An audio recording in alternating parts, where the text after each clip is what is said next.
आज ना गावाकडून ना माझे सासरे आलेले आहेत आणि त्यांना ना विशेष म्हणजे नातवंडालाही पाहायचं होतं आणि त्यांचं थोडंसं कामही होतं. त्याच्यामुळे ते गावाकडून आलेले आहेत आणि सासूबाईंनी माझ्यासाठी ना गावाकडून वाटाण्याच्या शेंगा, पालकची भाजी, मेथीची भाजी, कारण त्यांना माहिती आहे मला मेथी खूप आवडते गावाकडची, तर त्यांनी तेही पाठवलेली आहे. आणि ऊस, डाळे जे म्हणजे या सीझनमध्ये जे भेटतं ना आपल्याला खाण्यासाठी, एक थोडक्यात गावरान मेवा म्हणू शकतो आपण, ते त्यांनी सर्व माझ्यासाठी पाठवलेलं आहे. म्हणजे आमच्या सगळ्याच सुनांसाठी पाठवलेलं आहे. आणि माझ्या मुलाला तर ना खूप म्हणजे खूप तो म्हणतो आता कधी बाबा येतील, कधी बाबा येणार आहेत, बाबा येणार आहेत म्हटलं की तो खूप हॅपी असतो. आणि 2 दिवस मस्त राहिले.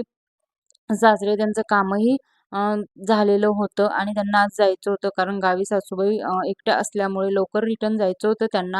मग त्यांना सकाळी लवकरच जेवायला वगैरे बनवलं होतं मी आणि जेवण वगैरे चालू असताना गप्पा गोष्टी चालूच होत्या. मुलगाही म्हणला, "मलाही बाबासोबत जेवायचं मग तोही जेवायला बसला आणि नंतर मग मी सासऱ्यांजवळ ना सासूबाईंसाठी थोडेसे तिळगुळ, चुड्याचे जोड वगैरे असे पाठवून दिले. नंतर मी पप्पांचंही जेवण झाल्यावरती त्यांना ना तिळगुळ देऊन पाया वगैरे पडलो होतो आम्ही सगळेच. तरी असा गोडवा असायला पाहिजे कारण माणसाचं कसं असतं ना, आपण थोडं समजून घेतलं ना, तर तेही आपल्याला समजून घेतात. सगळेच सासरचे वाईट असतात असं नाही.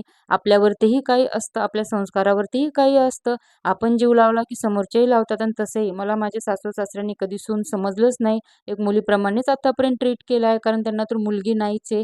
3 मुलंच आहेत आणि मी सगळ्यात मोठी. त्यामुळे म्हणतात, "तू सून नाही, तू मुलीच्याच पावलांनी आमच्या घरी आलेली आहेस." आणि माझ्या सासऱ्यांनी तर मला वडिलांसारखंच प्रेम दिलेलं आहे आणि अजूनही देतच आहेत. त्यामुळे मला कधी ते सासू-सासरे असे वाटतच नाहीत. माझ्या मुलांवरती पण त्यांचा खूप जीव आहे आणि ते इथून जाताना ना म्हणजे माझ्या मुलीवरती तर खूप जीव आहे बघा, ते रडत आहेत.